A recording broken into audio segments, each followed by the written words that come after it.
Assalomu alaykum aziz, bu matematikadan navbatdagi darsimiz. Bugungi darsimizning mavzusi natural sonni tub ko'paytuvchilarga ajratish. Natural sonlarni tub ko'paytuvchilarga ajratish.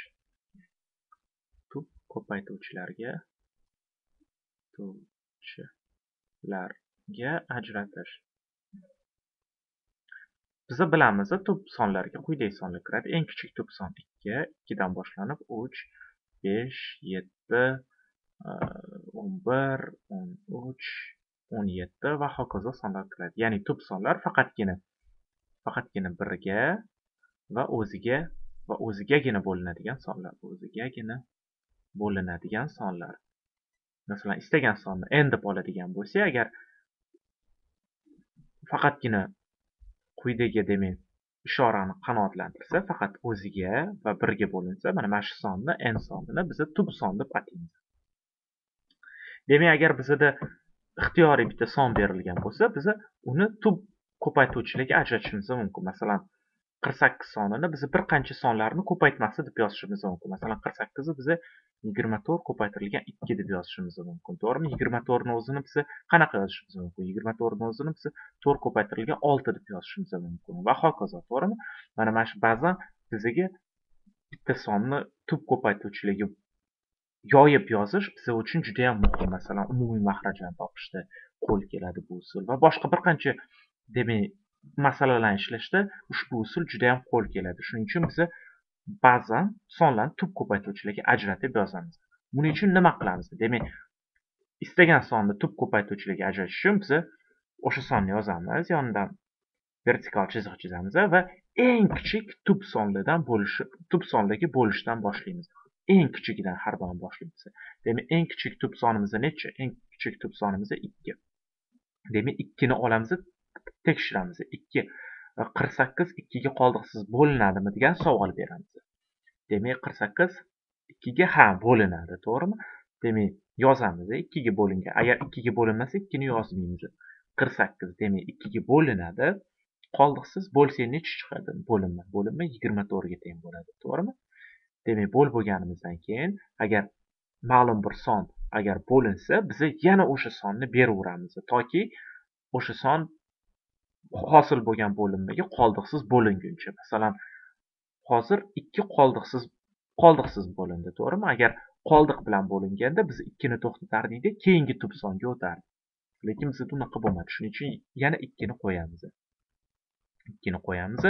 Demak, 24 ni 2 ga bo'lsak 12. Yana 2 ni qo'yamiz, chunki haligacha 12 2 ga qoldiqsiz bo'linadi. Demak, bo'linma 6 chiqadi. Yana 2 ni beramiz va bo'linma 3 chiqadi. Ana endi 2 yoza olmaymanmi? Yo'q. Nimaga? Chunki 3 2 ga qoldiqsiz bo'linmaydi, to'g'rimi? Shuning uchun 2 ketdi. Va endi keyingi tub songa qaraymiz. Keyingi tub sonimiz 3. 3 masalan qoldiqsiz bo'linadimi? 3 ga albatta qoldiqsiz bo'linadi o'ziga. Shuning uchun 3 ni 3 ga bo'lsa natija 1 chiqadi. Demak, tub ko'paytuvchilarni topish uchun biz 1 ga yetib kelguncha biz bo'lish ishorasini bajaramiz. Toki 1 ga yetib kelguncha bo'laveramiz tub sonlarga. Eng kichik tub sondan boshlab keyingi tub sonlarga o'tib boramiz. 7 dan keyin 11 ga, 11 dan keyin 13 ga, 13, 17 va hokazo. Tushunarliga? Demak, mana shu 48 sonini biz mana shu tub ko'paytuvchilarni ko'paytmasi shaklida yozishimiz mumkin. 48 ni biz 2 ko'paytirilgan 2 ko'paytirilgan 2 ko'paytirilgan 2 ko'paytirilgan 3 deb yozishimiz mumkin. 4 da 2 bor. Keyin yana biz bilamiz, agar sonlar bir-biriga o'z-o'ziga bir necha marta ko'paysa, biz uni daraja shaklida ham yozishimiz mumkin. Masalan, 4 marta o'ziga ko'paysa, biz 2 ni 4-darajasi deb yozishimiz mumkin. Biz bilamiz, agar qo'shilgan bo'lsa, unda ko'paytiramiz. Agar yig'inda bo'lsa, unda 2 ni 4 ga ko'paytiramiz. Agar 2 o'z-o'ziga 4 marta ko'paysa, unda daraja hosil bo'ladi.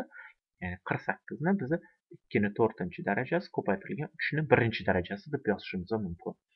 3 ni 1-darajasi bu 3 ga teng. Biz bilamiz, istagan sonni 1-darajasi o'sha sonni o'ziga teng.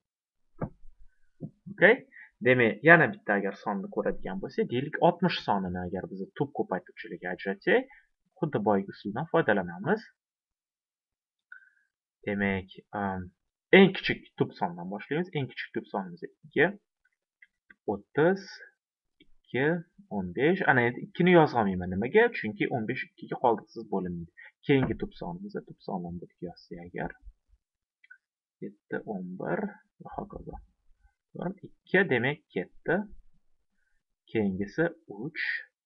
Demak 3 ga bo'lsak 5 hosil bo'ladi. Endi yana 3 qo'ya olamanmi? Yo'q. Nimaga? Chunki 3 5 ga 5 3 ga qoldiqsiz bo'linmaydi. Keyingi tub sonimiz 5. 5 yozaman. 5 ni 5 ga bo'lsak 1. Demak 1 ga yetib keldik. Shuning uchun to'xtatamiz bo'lishni. Demak 60 ni tub bo'luvchilari 2 ko'paytirilgan 2 ko'paytirilgan 3 ko'paytirilgan 5 ko'paytmasi shaklida yozilishi mumkin.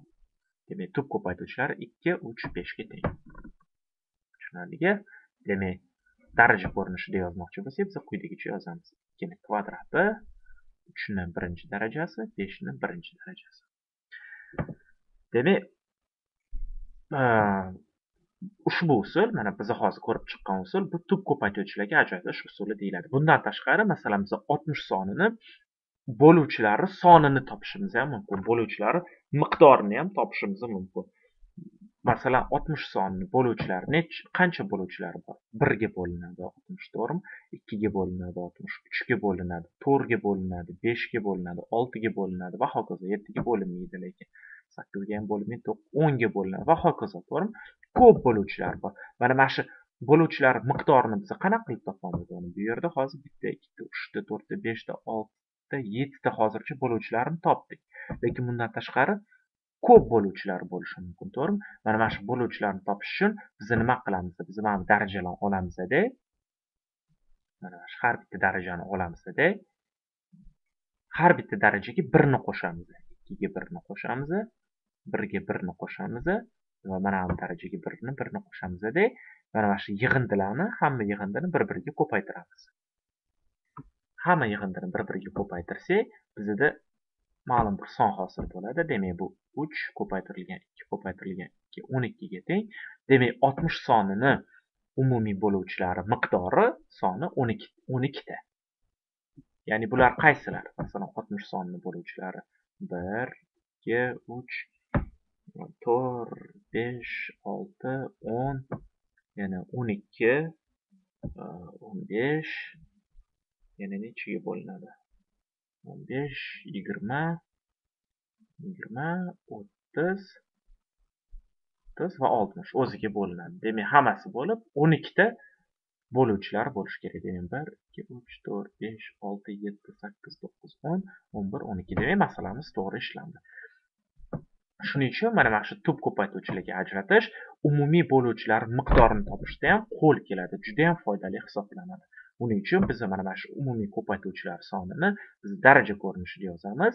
Demak, darajalariga 1 ni qo'shamiz. Har doim necha bo'lishidan qat'iy nazar va o'shani ko'paytmasini olamiz. O'sha sonlarning ko'paytmasi bizga nechta umumiy bo'luvchilar borligini aytadi.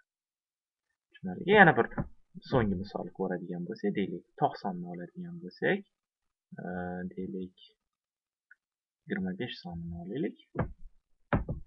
25 sonini. Demak, tub ko'paytuvchilarga ajratish uchun tub ko'paytuvchilarimiz quyidagilar 3, 5, 7 va hokazo. Demak, 2 yoza olmaymiz, 3 yoza olmaymiz, 5 yozamiz, to'g'rimi? 2 ketdi, 3 ham ketdi, 5 qoldi.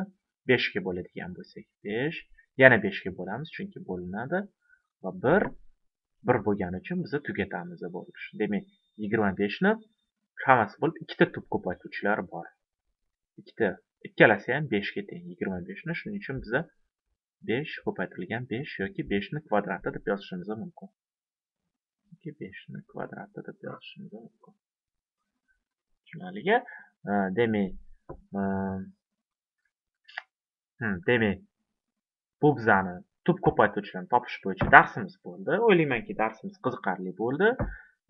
Darsimiz menimcha bu yerda nihoyasiga yetkazsak ham bo'ladi. Bir qancha masalalarni ishlashni o'ylab turdim, lekin mayli, menimcha vaqtimiz yetmaydi.